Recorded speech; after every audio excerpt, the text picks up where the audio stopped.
자, 챕터 2 구성요건론입니다. 자, 먼저 제1절 구성요건의 일반 이론. 자, 의의부터 보죠. 자, 구성요건이란 그랬습니다. 자, 구성요건은 다른 말로 법조문이라 그랬습니다. 조문이다. 자, 형벌을 과하는 근거가 되는 행위 이용을 법조문에 추상적, 일반적으로 기술해 놓은 것을 구성요건이라 한다 했습니다. 상해죄의 조문을 보게 되면 사람의 신체를 상해한 자, 이것이 바로 구성요건인 것이죠. 자, 여기서 노트 한번 펴볼게요. 노트는 18페이지. 자, 얘가 나와 있죠. A가 B의 다리를 몽둥이로 부러뜨렸다. 이것이 이 사실관계입니다. 이 사실관계는 다양한 형태로 나타날 수가 있습니다. 자, 이 A가 B 다리를 몽둥이로 부러뜨린 것이 상해죄가 되는지를 찾아봐야 될 거 아니겠습니까? 그래서 법조문 가보니까 사람의 신체를 상해한 자는 이렇게 되어 있습니다. 이 법조문 257조 1항이라고 하는 것은 정적이죠. 법조문에 있기 때문에 움직이지 않잖아요. 정적이다. 그리고 상해한 자는 이랬어요. 상해라는 개념이 약간 두리뭉실하게 적혀져 있잖아요. 그래서 약간은 추상적이다. 이렇게 볼 수가 있습니다. 자, 그런데 이 사실관계가 상해죄를 충족하는지 하나씩 대비시키는 것이 바로 뭐다? 구성요건 해당성이다. 이렇게 보시면 될 것 같아요. 그래서 자, A가 B 다리를 부러뜨렸다고 했을 때 주체가 누군가요? A잖아요. 그렇죠? A를 법좀 찾아보니까 상해한 자는 이 자에 충족되네요. 그리고 B 다리라고 하는 것은 객체인데 이것이 사람의 신체에 충족되는 것이고요. 부러뜨렸다는 것이 상해죄에 충족되는 거예요. 그래서 주체, 객체 행위 결과가 법조문에 충족되는 그 과정을 기술해 놓은 것이 구성요건 해당성이다. 이렇게 표현합니다. 이 해당성이라고 하는 것은 움직이잖아요. 그렇죠? 그래서 동적 개념이고요. 그리고 이 사실관계들은 법조문보다 구체화되어 있죠. 그래서 구체적 관계다. 이렇게 보시면 될 것 같아요. 그래서 법조문은 즉 구성요건은 추상적 동적 개념인 반면에 구성요건 해당성은 구체적 동적 개념이다. 이 주체, 객체, 행위, 객체 이런 모든 것들이 완전 충족되었을 때 기수가 되는 것이고요. 어느 하나가 충족되지 못하게 되면 미수가 되는 것입니다. 됐죠? 규제 한번 가볼게요. 자, 기능은 됐고 밑에 구별 개념 볼게요. 자, 구성요건은 방금 보았듯이 이 추상적, 정형적 기술로서 정적 개념인 반면에 구성권 해당성이라고 하는 것은 밑에 동적 개념이다 라고 했죠. 자, 밑에 충족 볼게요. 자, 구성요건을 완전히 충족하면 즉 주체, 객체, 행위, 결과 등이 완전히 충족되면 기수가 되고요. 그래서 충족과 기수라는 말은 같은 말이에요. 충족되지 않으면 미수가 된다고 했습니다. 자, 됐죠? 자, 다음 페이지 한번 가볼게요. 자, 유형을 볼게요. 자, 구성요건은 다양하게 표현되는데요. 첫 번째 불법 구성요건 볼게요. 자, 우리가 전 시간부터 계속 3단계 범죄 체계론을 배웠잖아요. 그랬을 때 이 협의의 구성요건을 불법 구성요건이라고 한다. 자, 범죄 성립요건 전 시간에 설명드렸는데 구성권 해당성 플러스 위법성 플러스 책임이라고 했을 때 이 부분이죠. 요 구성요건 해당성 이 부분을 뭘 한다? 여기서 불법 구성요건이라고 한다는 거예요. 됐죠? 그리고 3단계 체계론에서는 구성권 해당성이 인정된다고 해서 위법성이 추정될 뿐이지 단정짓지 못한다. 이 추정이라는 말을 구성요건은 위법성의 인식 근거다. 이렇게 보는 거예요. 잠시 있다 다시 한번 설명하고요. 자, 두 번째. 자, 허용 구성요건이라고 하는 것은 위법성 조각 사이를 달리 표현하는 말입니다. 잠시 이따 설명드리고요. 자, 그 다음 이 두 가지 불법 구성요건과 허용 구성요건을 합쳐서 밑에 이퀄 총치적 불법 구성요건이라고 한다. 라고 하는 것인데 이것은 2단계 범죄체계론에서 설명하는 말입니다. 잠시 이따 설명드릴게요. 여기서 노트를 한번 펴볼게요. 자, 노트 18페이지 다시 한번 펴보시게 되면 자, 제가 전 시간에 A가 살인죄의 고의로 칼을 들어서 B를 푹 찔렀다 했잖아요. 그렇죠? 그랬을 때 이 B가 사망했다는 것이 결과이고요. 칼로 찔렀다는 것이 행위이고요. A가 책임 능력자인지 아닌지가 판단하는 것이 이 행위자를 책임 능력자 아닌지를 판단한다고 했잖아요. 그렇죠? 그랬을 때 결과 측면을 갖고 판단하는 것이 구성요건 해당성, 행위라는 것을 판단하는 것이 위법성, A가 책임 능력자인지 아닌지를 판단하는 것이 이 책임론이다. 이렇게 말씀드린 바가 있습니다. 자, 여기서 이 구성요건을 달리 불법 구성요건이라고 한다. 그쵸? 법조문 자체에 불법적인 것들을 유형화시켜 놨기 때문에 이것을 불법 구성요건이라고 한다. 근데 위법성이라고 하는 것은요, 위법성을 적극적으로 기술하는 것을 공부하는 것이 아니라 일단은 구성권 해당성이 인정된다면 위법성이 추정되기 때문에 위법성에서는 위법성 조각 사이에서 조각되는가 아닌가를 소극적 판단할 뿐이다 라고 말씀드린 바가 있습니다. 그래서 이 위법성 파트에서는요, 위법성 조각 사유가 있다면 위법하지 않게 되는 것이고요, 위법성 조각 사유가 없다면 위법한 것이 되는 거예요. 그래서 이 위법성 조각 사유를 달리 허용 구성 요건이라고 한다고 했습니다. 그쵸? 이 두 가지를 합쳐서, 즉 이 불법 구성 요건과 위법성 조각 사유인 허용 구성 요건을 합쳐서 뭐라고 부른다? 플러스 총체적 불법 구성 요건이라고 하는데, 이 총체적 불법 구성 요건은 2단계 범죄 체계론에서 설명을 한다 까지 제가 말씀드린 바가 있어요. 다시 여기서 교재 한번 와보세요.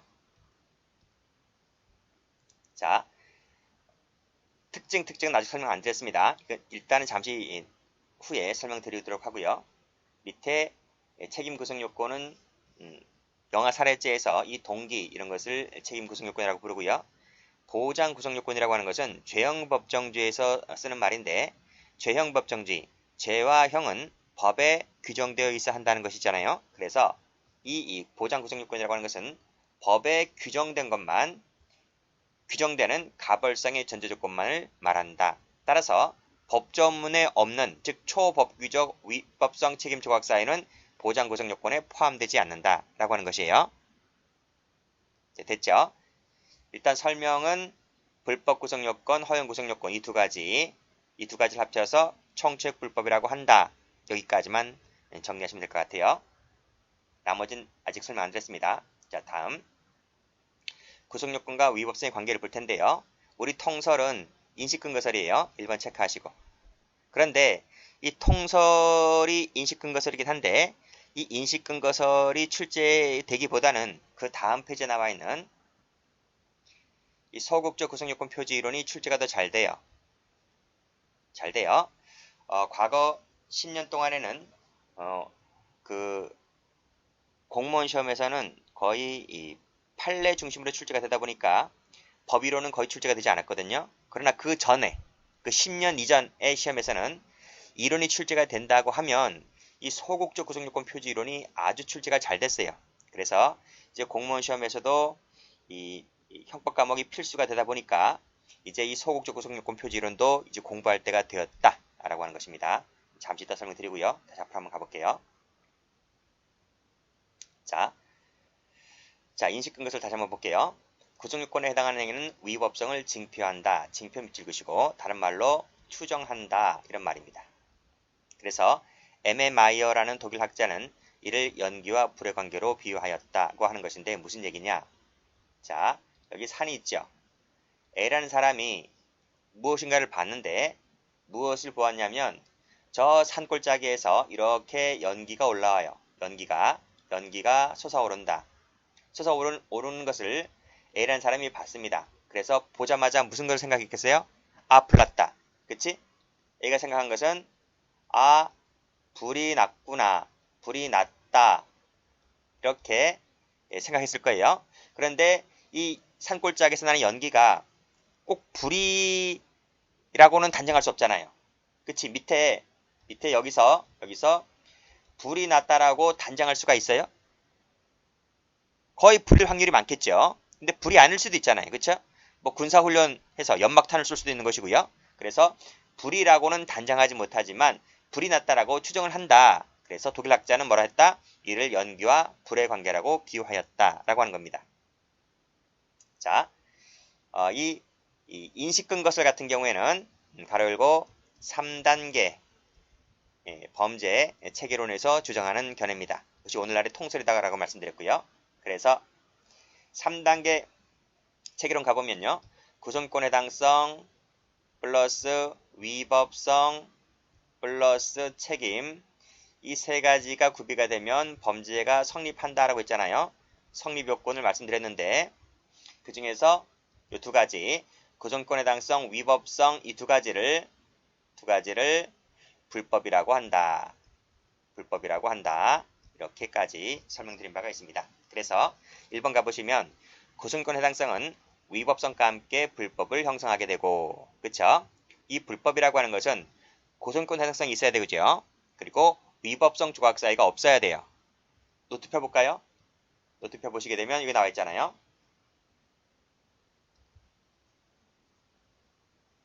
자 여기 보세요. 위법성 조각 사이가 있으면 위법하지 않게 되잖아요. 그래서 위법성 조각 사이가 없을 때 위법하게 되잖아요. 그렇죠? 그래서 다시 교재로 와보시게 되면 구성권 해당성과 위법성 조각 사이가 없을 때, 즉 부존재할 때 이것이 위법하게 되는 것이기 때문에 제가 필기를 해드릴게요. 이 부분을 밑줄 그시고요. 이것은 가로 열고 이퀄 위법하게 된다 라는 거예요. 그래서 이 구성권 해당성 이것과 위법성이 합쳐지게 되면 이게 불법이 되거든요. 그래서 불법이라고 하는 것은 구성권 해당성과 위법성 조각 사이의 부존재가 합쳐진 말이다. 이렇게 보시면 됩니다. 그래서 이 구성권 해당성이 인정되게 되면 위법성이 추정이 될 뿐이다. 추정이 된다는 말은 동그라미 2번에서 전국적 판단이 되는 것이 아니라 즉 구성권 해당성이 인정된다고 해서 불법성이 전국적으로 판정된다는 것이 아니라 단순히 일단은 잠정적 판단에 그친다. 이렇게 보시면 돼요. 왜요? 위법성에서 위법성 조각사이가 있다 없다를 다시 한번 거쳐 하기 때문에 일단은 뭐다? 구성권 해당성이 인정된다는 것은 위법하다라고 일단 잠정적 판단에 그친다. 이렇게까지 봐두시면 됩니다. 됐죠? 그래서 다시 쭉 올라가 보시면 불법 구성 요건에서 여기 3단계 체계론에서 설명된다고 했지 않습니까? 거기서 특징을 보시게 되면 불법에 대한 전국적 판단은 어느 단계에서 가능해진다? 그렇지. 위법성 단계에서 위법성 조각 사이가 있다 없다 관련해서 그쪽에서 최종적으로 판단된다 라고 하는 것입니다. 됐죠? 여기까지 했어요. 자 다시 이 부분을 노트를 펴볼게요. 자, 노트를 펴보시게 되면 자 3단계 범죄 체계로 나와 있죠.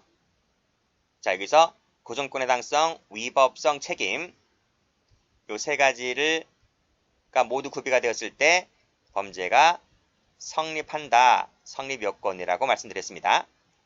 그리고 이 두 가지를 합쳐서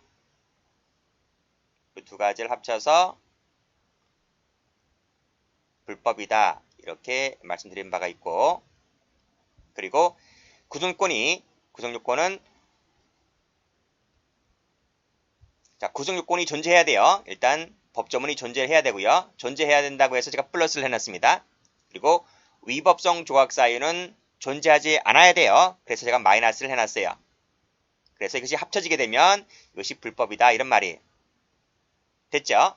그리고 아직 안 끝났습니다. 자, 나중에 배우겠지만요. 이 구성 요건은 두 개로 쪼개져요.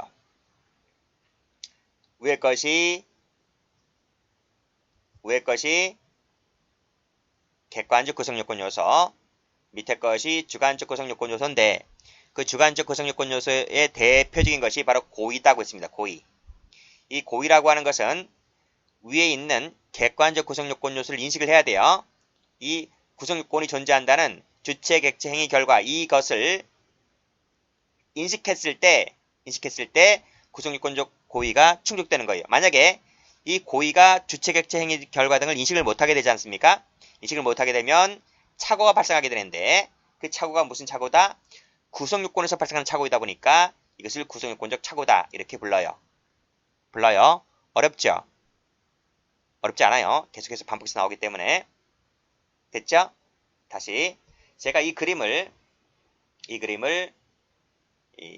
구성권 해당성, 위법성 책임을 설명하기 쉽게 제가 터널을 만들었어요. 터널을. 제1터널을 구성요건, 제2터널을 위법성, 제3터널을 책임 이렇게 나눴는데요. 자, A라는 사람이 자동차를 탔어요. 자동차를 타서 이 터널 3개를 통과해야 돼요. 이 터널 3개를 통과했을 때 범죄가 성립하게 되는 거예요. 자, A가 제1터널을 통과했어요. 통과해서 이 터널로 들어가기 전에 이 터널 앞에 문지기가 서 있어요. 무슨 문지기가? 위법성 조각사유라는 문지기가 서 있어서 검문을 해요. 이걸 무사히 통과했을 때 3터널에 가면 책임 조각사유가 서 있어서 다시 한번 검문을 해요. 이 검문을 모두 통과했을 때 범죄가 성립하게 되는 거예요. 이해되시죠? 자, 그래서 다시 복습하면 1터널 통과했다고 해서 위법성이 있다라고 단정하지 못하지만 단순히 추정할 뿐이다. 그래서 그것은 구성권 해당성이 인정되면 위법하다라고 추정할 뿐이다. 인식할 뿐이다. 이런 말입니다. 그리고 구성권 해당성이 인정된다면 불법하다라고 잠정적으로 판단할 뿐이다. 이렇게 추정, 인식, 잠정, 판단 이런 것이 3단계 체계론에서 나온다는 것을 기억을 해 두셔야만 돼요. 그리고 1터널 통과했습니다. 2터널 아직 통과 못했어요. 그 앞에 문지기가 서 있기 때문에 위법성 조각사에 문지기가 서 있단 말이에요. 여기서 위법성 조각사가 있다면 불법하지 않게 되는 것이고 이것이 없다면 불법하게 되는 거예요. 여기서 있다 없다라고 하는 것이 어디서 결정돼요? 제2터널에서 결정되는 거예요. 이 터널이 위법성 단계죠. 그래서 위법성 단계에서 불법 여부가 최종적으로 결정된다. 까지 정리하시면 될 것 같아요. 됐죠? 자, 그러면 다음 페이지 한번 볼게요. 자, 소극적 구성요건 표지로는 뭔가? 자, 동그라미 1번 위법성 조각사유를 뭐로 본다? 소극적 구성요건 요소로 본다. 그래서 위법성 조각사유가 존재한다면 애당초 처음부터 구성권 해당성이 없다는 견해다 라 했는데 이게 무슨 말인가요? 다시 노트 펴보셔야 돼요. 제가 이 1번 그림을 지워버릴게요.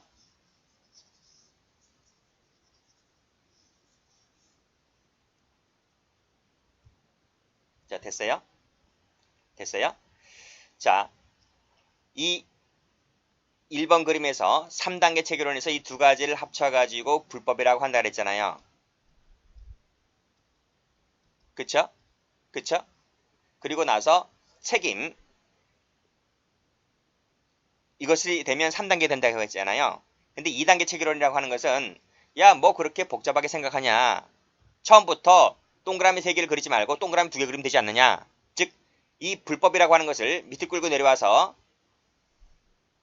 어차피 불법 구성요건 플러스 허용 구성요건이 왜 나와 있나요? 여기 나와 있네요. 자, 여기 3단계 체계론에서 불법 구성요건과 허용 구성요건을 합쳐서 총책 불법 구성요건이라고 했는데 이 그림을 밑에서 그려버리게 되면 자, 총책 불법 구성요건이라고 하는 것은 자, 이 부분을 제가 여러분 보기 편하게 제가 이것을 적어놨는데 여기서 구성요건을 한번 지워볼까요? 여러분 지우지 마세요. 제가 지울게요. 이렇게 지워볼게요. 위법성도 지워버릴게요. 그러면 총책 불법 구성요건에는 어떤 요소와 어떤 요소가 합쳐진 건가요? 여기 나와 있잖아. 여기 구성요건이 존재해야 된다는 거 하나 플러스 위법성 조각사유가 부존재해야 된다는 거 하나 이 두 가지가 합쳐지게 되면 총책 불법이 된다 했잖아요. 그쵸? 그러니까 이 두 가지가 모두 다 어디에 속해요? 구성요건의 총책 불법이라고 하는 구성요건에 속하는 거예요. 그렇게 되면 3단계가 되는 것이 아니라 박스라는 것 하나, 책임이라는 거 하나 해서 그것이 2단계 범죄 체계론이 되는 거예요. 그래서 2단계 범죄 체계론에서는 범죄가 성립하기 위한 요건으로서 크게는 총책 불법 구성 요건 하나, 책임이라고 하는 거 하나, 두 가지면 된다. 그래서 2단계 체계론이다. 이렇게 보는 거예요. 그러면 여기서는 터널이 몇 개가 되는 거예요? 터널이 2개밖에 안 되는 거예요. 1터널, 2터널밖에 안 되는 거예요. 위에서는 터널이 3개 나왔죠. 3단계에서는. 그런데 2단계에서는 1터널이라고 하는 긴 터널 하나하고 3터널, 2터널이라고 하는 책임 하나, 요거 두 가지만 있으면 이 두 터널만 통과를 하게 되면 범죄가 성립을 했다. 이렇게 보는 거예요. 자, 지금 볼게요. 자, A라는 사람이 승용차에 탔어요. 타서 1터널, 긴 터널을 통과하게 되는데 이 긴 터널에는 구성권 플러스 위법성이 다 있는 거예요. 그래서 A가 이 긴 터널을 통과하게 되면 바로 어디로 앞으로 달려가는 거예요? 책임이라는 것 코앞까지 달려오는 거예요.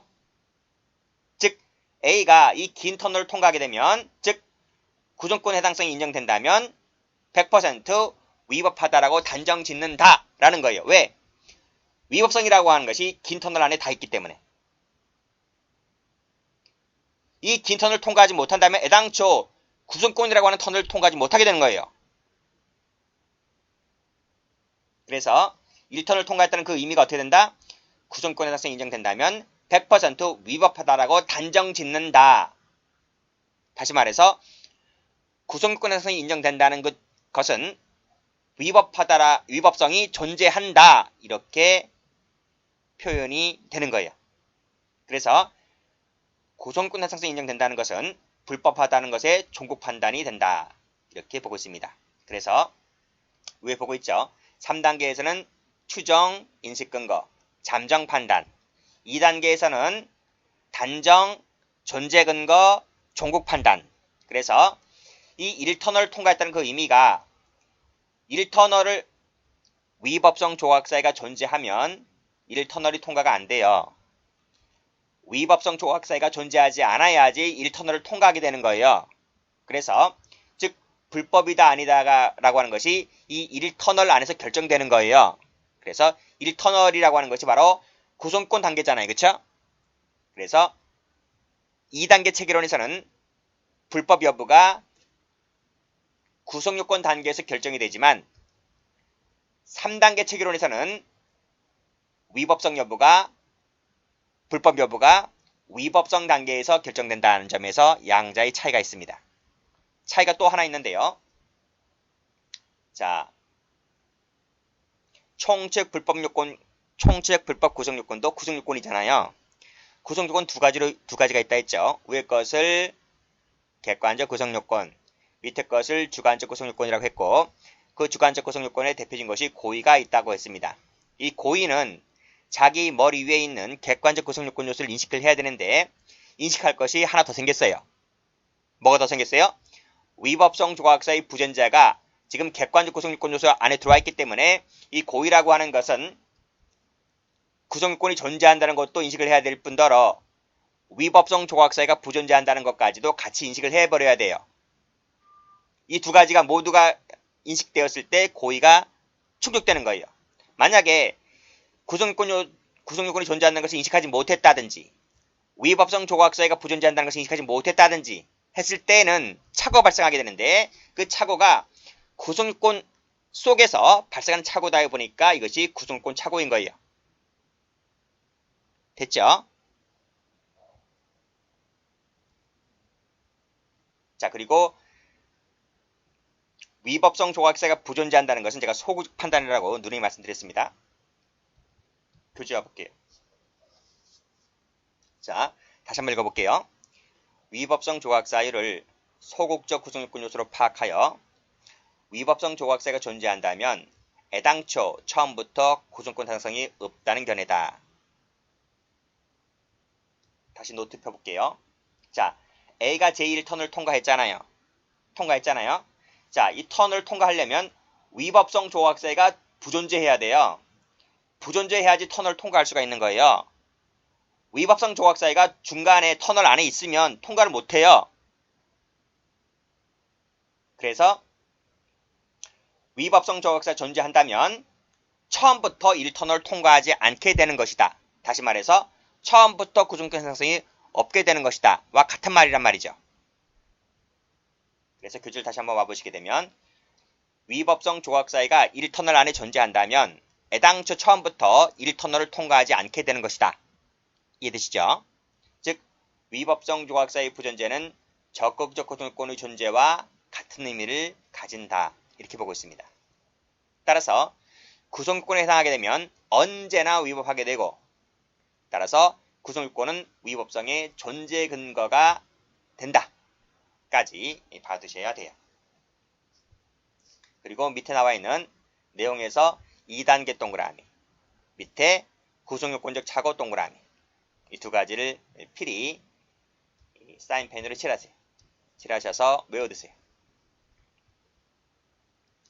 다시 올라가서 동그라미 1번에서 총체적 불법 구성요건, 소극적 구성요건 표지 이론에서 등장하는 개념이다.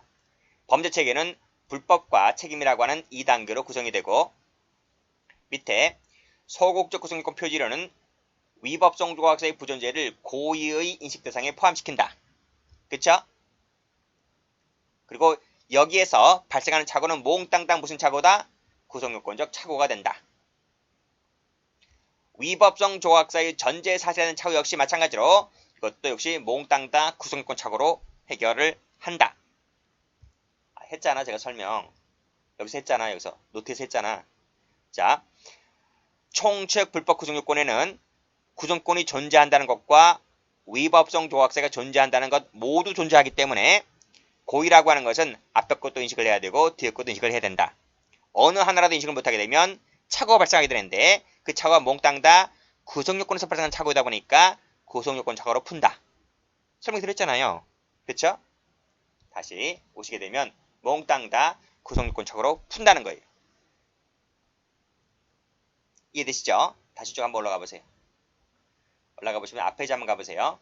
앞 페이지에서 총책 불법 구성요건 다시 볼게요. 2단계 체계론에서 주장되는 개념이다. 그리고 뭐가 나와 있습니까? 존재 근거 나왔네요. 존재 근거에서 존재 밑줄 그시고, 그리고 소극적 구성요건 표지 이론 나오죠? 그쵸? 종국 판단은 무슨 단계에서? 구성요건 단계 밑줄 그시고. 그래서 형광 사인펜 한번 들어보세요.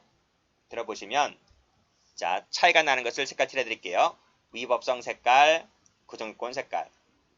다른 색깔 드시고 인식 근거, 존재 근거. 됐어요? 또 다른 색깔 드시고 3단계, 2단계 이렇게 정리하시면 돼요.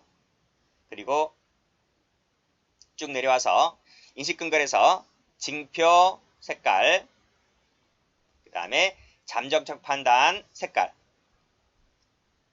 다음 페이지 와서 자, 존재 근거 색깔, 그 다음에 밑에 총책 불법 구성요건 색깔. 됐죠? 까지. 그리고 모든 것이 전부 다 구성요건 착오라는 것도 알아두셔야 돼요. 자, 비판 전모입니다. 비판 누가 할까요? 그렇지. 3단계를 취하는 그 통설이 이 소수설을 비판하는 겁니다. 너는 왜 위법성 조각사의 독자성을 파악하지 못하느냐? 파악하지 못하고 왜 하나, 총책 불법 구성요건이라는 하나 속에 뭉뚱그려서 같이 설명해버리냐? 이렇게 비판하고 있습니다. 두 번째는 처음부터 구성요건에 해당하지 않는 행위, 구성요건에 해당하는 행위지만 위법성이 조각되는 행위, 이 양자의 차이를 무시했다. 차이를 무시했다. 이 두 가지를 알아두시면 됩니다. 됐고, 이제는 거듭 말씀드리지만 필수 과목이 되었기 때문에 소극적 구성요건 표지론 이론 문제도 대비를 해 두셔야만 돼요. 기출문제 푸실 때 이 문제까지 같이 공부하셔야 됩니다. 자, 밑에 요소를 볼게요. 자, 기술적 요소가 있고 규범적 요소가 있는데 기술적 일단 밑줄 그시고, 저는 기술적 구성요건 요소를 강의할 때 눈이라고 표현합니다. 일단 필기 한번 해볼까요? 눈.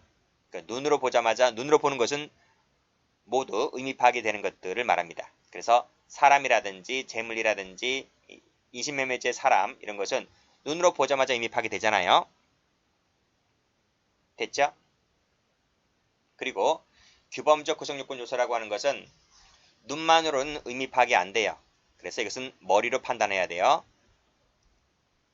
자, 규범의 논리적 판단과 가치 판단에 의해서만 의미 내용이 확정될 수 있는 요소를 말한다. 그래서 직계존속이라든지 이런 것은 이 직계존속이 갖고 있는 범위가 있잖아요. 그 범위라고 하는 것은 민법을 찾아봐야 돼요. 가족법을 찾아봐야 돼요.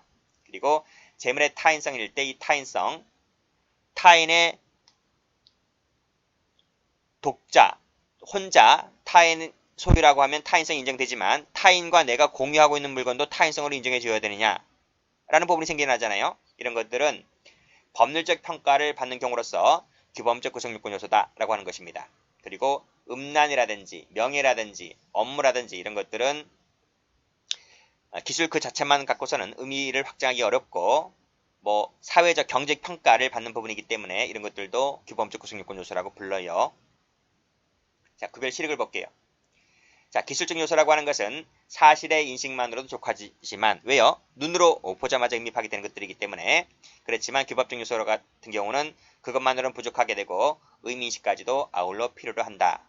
그 중에서 이 착오라고 하는 것을 좀 받으셔야 돼요. 자, 기술적 요소는 눈으로 보자마자 응립하게 된다고 했습니다. 그런데 잘못 보게 되면 이것이 구성요건적 착오로 나타나게 되고요. 규범적 요소라고 하는 것은요. 잘못 인식하게 되면 이것이 금지착오까지 도 될 수가 있습니다. 그래서 두 가지가 모두 다 나타날 수가 있다는 점에서 양자의 차이가 있다. 노트 펴볼까요? 노트 19페이지 펴보세요. 그림이 두 가지가 나와 있는데 위에 것만 볼게요. A가 있어요. 자, B를 칼로 찔러 죽이려고 해요. 자, B는 사람이잖아요. 그렇죠? 그래서 눈으로 보자마자 음입하게 되는 것들을 기술적 요소. 그래서 사람이다, 개다 이런 것들은 눈으로 보자마자 응립하게 되는 것들이잖아요. 근데 이를 잘못 보게 되면 사람을 B를 C를 본다든지 개를 사람으로 본다든지 했을 때는 잘못 보게 되면 구성요건적 착오가 등장을 하게 된다. 두 번째, 눈이 아닌 머리로서 판단되는 것이 있습니다. 머리로 판단하는 것이 규범적 요소라고 부른다고 했고요. 이 머리로 판단할 때 잘못 판단하게 되면 이것이 위법성의 착오까지 등장하게 된다. 그래서 머리 판단은 두 가지가 나올 수가 있어요. 하나는 구성요건적 착오, 다른 하나는 위법성의 착오. 이렇게 두 가지가 등장할 수가 있다. 자세한 것은 뒤에서 다 배웁니다. 일단은 이렇게 정리해 두시면 될 것 같아요. 밑에 건 보지 마시고요. 다시 오시게 되면 이 착오 두 가지 개념을 이렇게 알아두시기 바랍니다. 자, 두 번째, 객관적, 구성적, 구성요건 요소. 객관적 요소 같은 경우에는 주체, 객체, 행위, 결과 등을 말하고요. 주관적 요소는 내심에 있는 것으로서 고의, 과실 등을 말합니다. 밑에 방위사 이런 것은 여기 포함되지 않아요. 정당 방위사는 위법성, 그 다음에 위법성 인식은 책임 이쪽에서 배우기 때문에 구성요건에 속하지 않습니다. 자, 기술된 것이 있고요. 기술되지 아니한 것이 있네요. 기술되지 아니한 구성요건 요소는 형법 이론상 인정되는 것을 말한다. 영득의사라든지 보증인적 지위라든지 이런 것은 법조문에 없고 형법 이론상 인정되는 것들이다. 이렇게 보시면 될 것 같아요. 여기까지 하겠습니다.